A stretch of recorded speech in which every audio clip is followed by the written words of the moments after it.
Welcome to Wednesday, my friends. I am so thrilled and excited for the 2021 year. It's going to be amazing, incredible, quite bullish, and all of us are going to do so well in both our finances and our lives. Let's dive into a little bit of a longer, just general, broader stock review so that we can all get pumped up and excited and amped and jazzed about what the market has in store for us. Let's dive in right now. You guys rock.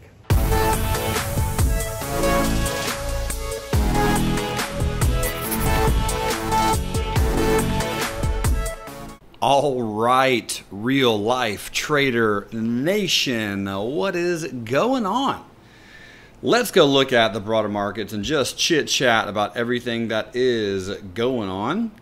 Right now, we have the broader markets, and so you know that this particular candlestick, yes, it is quite annoying, but it does show up on both TrendSpider and TradingView. I don't think that those wicks are real. I mean, they're not at all. So if you go into an hourly chart, you can see that if we turn the extended hours on, like it's there on the top, not there on the bottom, but it's also only there on the 1 minute chart. Kind of annoying, but regardless, all is good. Not that big of a deal. So just kind of ignore that random wick.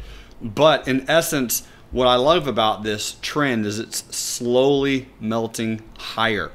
We just keep grinding up. It doesn't feel like the market's going up because some stocks are going down. We're going to review those. But in essence, we are just grinding up. We continually are slowly creeping higher. And really, it was all from taking out this nice hammer type of candle back on the 9th, inside candle, and then we just broke out. And then we have retested that from the high. This is not specifically a perfect double bottom based on just location, but in essence, whatever pullback we do get in mid-January, I think we'll get a nice buying opportunity. I think we'll just slowly continue higher from here. So stay bullish, be bullish. That's my prognosis. That's my thoughts, at least. Trend is nice and should be fun, kind of entertaining, interested to see what happens. Now, big picture, what happened recently is some of the bigger name companies have started breaking out, like Amazon. Now, a lot of you know that I am an Amazon bullish. I would love for this thing to continue higher. It did have a very, very nice breakout on Monday. And here on a weekly chart, you have what appears to be a pretty nice weekly bullish candle, at least thus far, breaking out of about 7 weeks worth of sideways action. So I am bullish on Amazon. I am up pretty decently on this position, as well as anyone else who's in it. And yeah, trend looks good. So the thing is, the bigger, massive companies, Facebook, right, ticker symbol FB, Facebook had a little bit of a bounce also the last 2 or 4 days. Amazon, Apple has been really starting to break out as well. So Apple had the perfect gap and go back on December 15th. We had a gap, we broke out. This blue line at 125 is old resistance, new support. We retested old resistance, new support, and since then have continued higher and actually have made a new all-time high on Apple of 138.79 just yesterday. So Apple's also been continuing higher, and that's, again, if Apple, Amazon, and Facebook are up, generally the SPY is up as well. But the other fast momentum plays have been pulling back. Peloton, for example, I mean, it has to pull back. Look how many white candles you had in a row, and then you had a retest gap at an all-time high, made a new all-time high, and it's just retesting the retest gap. So that makes sense on Peloton for that to occur. I still like the overall trade. I like the overall trend. I think it's a good buy the dip opportunity, but in essence, it just needed to pull back. So you have to get pullbacks on things. The big companies, the high flyers like Net, they're getting some retracements on those. We still haven't even gotten close to the 50, which is really where I would like to buy the dip off of Net. You did have pretty much a Marubozu candle on the 28th of December. But again, that's just because the markets and the stock's been up so much. You need some retracements. Nothing goes up forever, ladies and gentlemen. It was up 163% since September. Okay, that's a lot. So being up that much, it just makes a lot of sense for it to pull back maybe 20% into the 50. So that's kind of what I'm waiting for on Net. Let it pull back, buy low, sell high. I did get about 320 messages, text, emails, and YouTube comments on Alibaba. So you might all remember that I posted a video. In fact, there it is right there. I posted a video describing my plan and strategy on Alibaba back over here in this time frame. I think it was specifically December 11th. And my analysis was very simple. If it goes higher, I'm going to be bullish. Obviously, it never went higher. And if it trades back into 230, I'm going to go long. Well, the most random thing happened. It came down to 230. And yes, it came down a little bit lower, but it came down to the exact location that I mentioned in that video that said, hey guys, if it comes down to this price, right, this 230 area, I will be a buyer. And I am. I am net long on Alibaba. Sold tons of puts, bought tons of calls, up nicely on those. We had some really good day trading opportunities.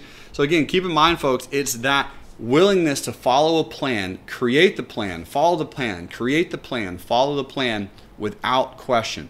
Have your future self be told by your current self what you're going to do in the moment. And that video was with me telling myself, I'm going to be doing this. So even though, yes, BABA was down, of course I was buying it because that was my analysis. My analysis was to be long if it traded into that 230 range. And it did. It traded into 230. It traded down a little bit lower, obviously, because it was a gap and go. So I didn't just blindly get in at open. But when it started trading down, I was buying around the 225, 220 mark, bought some more calls actually on December 28th at open, sold some puts at open, and bought those puts back. So I actually sold the 180 January puts for Alibaba for $1.49, and I've already bought those back for 30 cents yesterday. So anyway, very excited to see what Bob is doing. Love the fact that it's gapping up and looking delish McGish. Alibaba having a good move. Tesla, TSLA, up a little bit pre-market. So Tesla's at 674.30. This trend is slowly continuing, and you had a very, very nice hammer here back on December 22nd. So be watching and keeping a very close eye on that hammer along with this hammer on December 16th. As Tesla does slowly grind higher, any kind of pullbacks that it has does appear that they will continue to get bought. So buy the dip on Tesla. I still got some 300 short puts from March, which I might buy back tomorrow. We'll see. I sold them for $6 and some change. Right now they're worth $3 and some change on Tesla. But yeah, I'll be able to buy those back before too long and just kind of let it do its thing. AMD, keep your eye on this one. This has been a lot of fun for some day traders recently. A lot of good volatility and some good range on AMD. You do have a very, very nice hammer on December 22nd. So be watching for this hammer. AMD has 1, 2, 3, 4, 5, 6, 7, 8, 9 bear candles in a row, which is pretty rare. So keep an eye out for AMD to get some bull candles pretty soon, and or be looking at selling some puts down here around the $83 price range for January, because implied volatility is up a little bit on AMD, and that is below the 100 simple moving average. So excited to see this one potentially continue higher.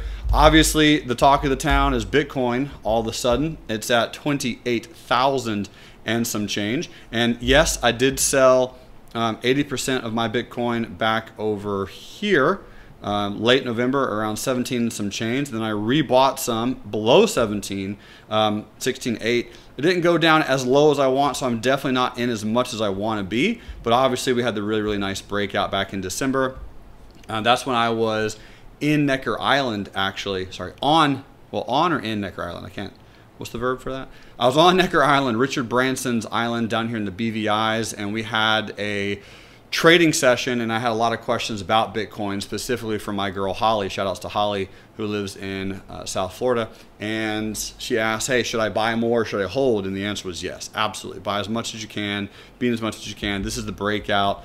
Be in. So Bitcoin is absolutely running. Ethereum is just straight up moon Lambo. Looks really, really pretty. ETH USD. So this one coming into the $1,000 price point sometime soon. And yes, definitely in Ethereum hitting a strong, strong wall. So 1,000 is still pretty far away, obviously. But buy the dips, be bullish on it. The trend looks really nice, and enjoy any type of opportunities to make some coinages from this one as well. All right, let's look at two more stocks. DraftKings, very popularly requested stock, DKNG. And yes, this one is coming into the Super Bowl season. It's been having some nice choppiness, and I would love this one to trade back up to 61.87 at some point, but it is triggering the pullback that I talked about in a video not too long ago. So be watching it. This is the level if you're looking to get in with some kind of position. It's around here. So if this one doesn't work, I will be absolutely okay for it to trade back into 44 and then try again. So just keep that in mind. I'm absolutely, for sure, willing to play some DraftKings. If it doesn't bounce from here, my goal is to look for it to pull back into 44 and then snag and bag it from there.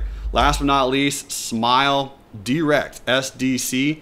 I just love this double bottom right here. Big fan of the double bottom. Like the volume. I like the higher lows. I like this candle close. I like the volume. So I am in on some pullbacks on Smile Direct. The weekly chart looks okay. Looks okay. I mean, you got a decent close here, so I do think this potentially, hopefully, is a retest. It's not a very expensive stock in general, but the teeth industry, the braces industry is growing, and you know, here's your general higher lows, here's your resistance. So if this thing slowly starts breaking out, can't be short on it. Looks good in general on Smile Direct, but yeah, anyway, I'm in this one. So buy the dip on Smile Direct, being a little bit of longer term play. Activision, so ATVI, I know a lot of you are still in these $100 January 2022 calls. We were buying those calls all the way back here in November, and they are up over 100%. Congratulations for anyone on this one. This is already one of my biggest wins of the year. As you guys know, I have over 100 of those contracts. They've been playing out extremely well. Very nice trade. Awesome, awesome win on Activision. Congratulations for anyone and everyone who's in that. My plan at this point is to still hold out for another $9. December, the monthly charts are going to close, ladies and gentlemen, very soon. So make sure you go check your monthly candles. That's a great, strong monthly candle close. I would have to assume that at some point we're going to get a rest and a retest, and then from there we probably get bought back up. We have tons of time, but if I do close out those calls before the end of the year, I'll let everyone know either on StockTwits or Twitter or Slack. TradingView, something like that, or I'll post somewhere else. Not entirely sure where I'll post, but you know, do what you need to do. Trade your P&L, trade your account, trade your risk, take the money, do big things with it. There's a lot of greatness coming down the pike for RLT. In fact, make sure you hop over to reallifetrading.com because we do have a lot of upcoming events. So we have tons and tons of meetups because honestly, I'm not scared of COVID. We're not scared of COVID. We realize that people are going to get sick. If you are at high risk, stay home. If you're not, people, you still have to meet people. You still have to see human beings with your eyes. You're still going to have to touch them and hold them and hug them at some point. So it's just something to keep in mind.